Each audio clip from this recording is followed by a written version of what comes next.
Opa, aqui é o Kevin, tudo bem? Seja muito bem-vindo à 8ª aula do nosso curso de osciloscópio.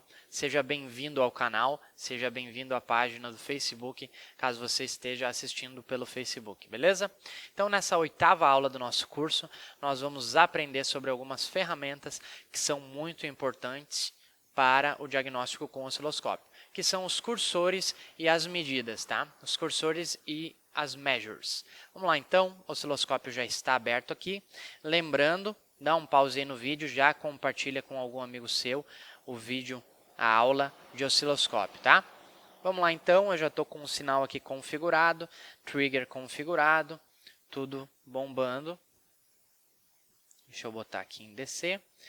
Aí, beleza. Então vamos lá. O que são os cursores e o que são as measures? Vamos lá. Primeira coisa, os cursores a gente acessa por aqui, ó. Cross cursor, né? Então, clicando aqui, ele já vai habilitar a ferramenta. Deixa eu dar um pause aqui no gráfico para ficar bem estático. Então, clicando aqui, ele já vai me liberar a ferramenta que é o cursor. O cursor, eu posso fazer medições de tempo e tensão a partir do gráfico, tá? Por exemplo, se eu segurar aqui, eu estou segurando o mouse, tá? Se eu segurei aqui, eu vou arrastando, ele vai criando essas linhas no gráfico. Então, eu vou levar até aqui assim, ó. Então, esse quadrado aqui, ó, vamos fazer a medição horizontal, ele está me indicando aqui que tem 506 microsegundos essa seleção que eu fiz. Eu também posso utilizar ele para medir tensão. Por exemplo, aqui está marcando 2 volts, ou seja, daqui até aqui, 2 volts. Eu posso fazer daqui para cá também, 2 volts, tá? Então, o cursor, ele serve para medir horizontalmente o tempo e ele também serve para medir tensão. Agora, o cursor tem algumas outras configurações nele. A gente acessa a janela cursor, vem aqui, por exemplo, em Source e seleciona qual canal que você quer fazer a medição do cursor. Porque a gente sabe que a tensão vertical, o eixo vertical, é configurado particularmente em cada canal. Por isso, a gente pode selecionar o canal que a gente vai fazer a medição.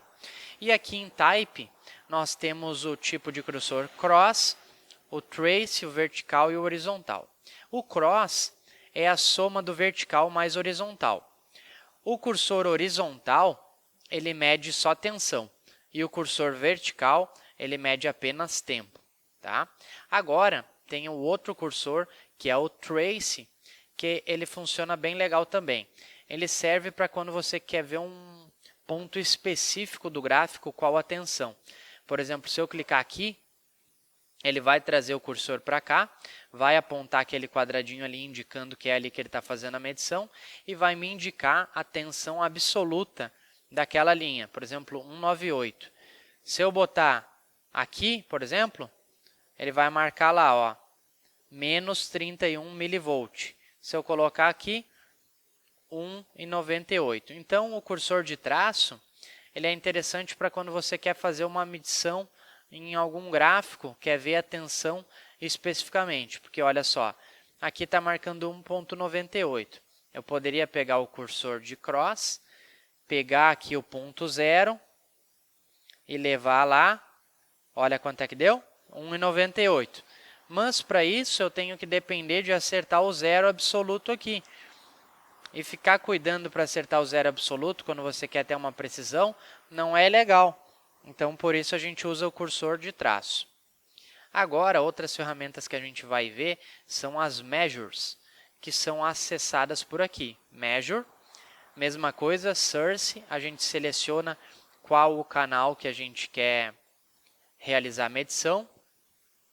Vamos ver um pouco sobre as sources verticais. Vamos ver aqui algumas delas, tá? Não vamos ver todas. Vamos ver a máximo, a mínimo e a peak-to-peak.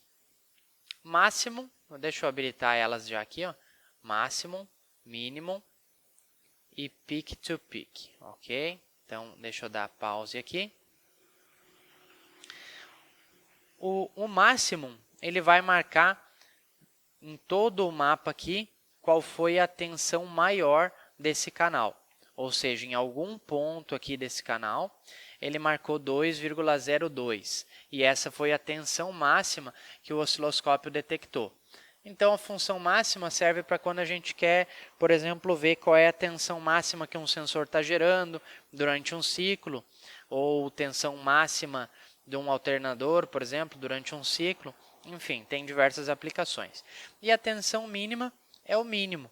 Por exemplo, quando você está querendo analisar, vamos voltar para o caso do alternador, uma tensão.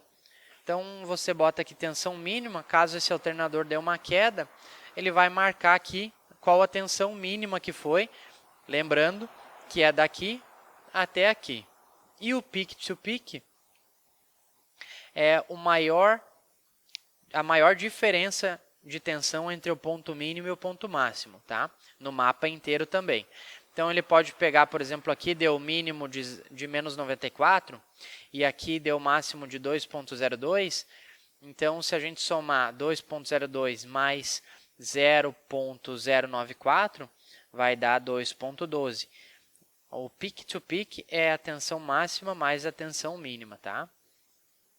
Vamos ver agora, então, aqui ó, em Clear Measure, a gente zera esses medidores. Então, a gente vem aqui em Measure, vamos ver agora algumas horizontais, vamos ver período, frequência e Dutch Cycle negativo, tá? Então, vamos lá. Período é o tempo que um ciclo leva para se completar. Por exemplo, aqui a gente tem a subida do ciclo, aqui a descida e aqui a subida novamente. Então, quando ele subiu aqui e subiu aqui, fechou um ciclo. Então, a gente considera que daqui até aqui seja um ciclo, tá? Então, esse período, o tempo do período, é o tempo que ele leva para fazer um ciclo. Então, aqui ó, ele está marcando 1 milésimo de segundo. Eu, com os cursores aqui, encontrei 998 microsegundos, que é o tempo, né, de 1 milésimo de segundo. A segunda medição, que é a frequência, ele indica para nós qual a frequência desse sinal. Tá? Então, aqui, esse sinal que a gente está conseguindo gerar, ele tem 1 kHz, que é a saída especificada aqui no osciloscópio. Então, quando a gente quer fazer a medição de alguma coisa que a gente necessite saber a frequência, a gente utiliza o Measure frequência, tá? Agora vamos falar sobre esses dois aqui, Dirty Cycle positivo e Dirty Cycle negativo, tá? O que é o Dirty Cycle? O Dirty Cycle é a medida utilizada quando a gente fala de PWM, por exemplo. Quando a gente tem algo controlado por PWM, ele tem, se for um PWM negativo, ele vai ter um Dirty Cycle positivo e um Dirty Cycle negativo. E a porcentagem do Dirty Cycle negativo é o quanto que o módulo está armando, está atuando aquele PWM, tá? Então, aqui no gráfico, a gente encontrou um Dirty Cycle negativo de 50%. O que significa isso? Significa que 50% do tempo que ficou exposto esse sinal aqui na tela, o sinal ficou negativo.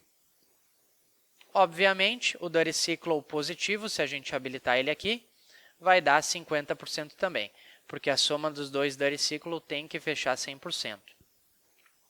Então, se isso aqui fosse um PWM, significaria que está com um PWM de 50%, ou seja, o módulo ou o atuador está sendo atuado com 50% de PWM. Então, essas são algumas das measures verticais e horizontais que a gente pode utilizar para auxiliar no diagnóstico com o osciloscópio no dia a dia. Com isso, chegamos ao fim da nossa 8ª aula de osciloscópio aqui do curso. Tá? Espero que você tenha gostado das aulas, espero que você tenha gostado do curso e que tenha te ajudado a entender um pouco mais sobre o osciloscópio, quiçá te encorajar a começar trabalhar com osciloscópio, tá? Se já não é inscrito no canal, inscreva-se para acompanhar sempre nossos vídeos novos, ativem o sininho, deixem um like no vídeo e deixem embaixo nos comentários se você gostou do curso ou se não gostou, por favor, deixe nos comentários também, que eu quero entender por que você não gostou.